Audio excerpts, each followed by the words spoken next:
क्या आप ये भी मानते हैं कि दुख के कारण भी है? हाँ। यदि कारण है तो दुख तो रहेगा,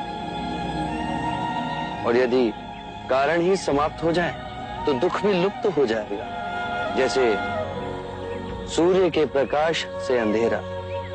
आप सुनी सुनाई बातें नहीं कहते, अपने गहन अनुभव के आधार पर कहते हैं। आप धर्म और सिद्धांत की नहीं, देखी हुई बातें कहते हैं। आपने कहा कि मुक्ति का मार्ग है अपने विवेक को जगाना और गूढ़ ध्यान में लिप्त हो जाना, जिससे मनुष्य स्वयं को और इस संसार को भली भांति समझ सकता है। परंतु एक प्रश्न है, ये जो सारी विधियां हैं, रीतियां हैं, पूजा पाठ हैं, क्या ये सब व्यर्थ है?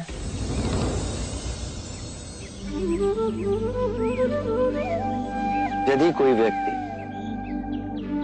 इस नदी के दूसरे किनारे पर जाना चाहे तो वो क्या करे?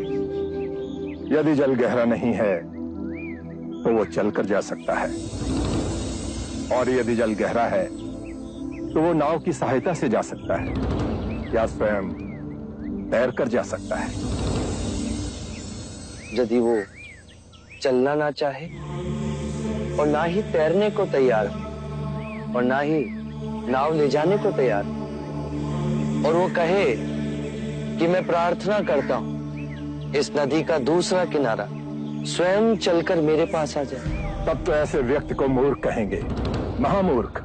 इसी प्रकार यदि व्यक्ति अज्ञान और भ्रांति को अपने विवेक से मिटाएगा नहीं तो परम आनंद और मुक्ति के दूसरे छोर पे कैसे पहुंच पाएगा?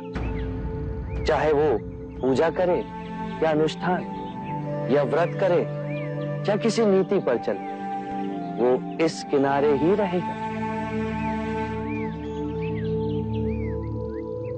हमने सारे शास्त्रों को पढ़ा, उन पर व्याख्या की, परंतु जीवन के इतने जटिल सत्य को इतनी सरलता से किसी ने नहीं समझाया, किसी ने नहीं समझाया। आप इस भटकती मानवता को परम ज्ञान का मार्ग दिखाएंगे। आप करुणा के सागर हो।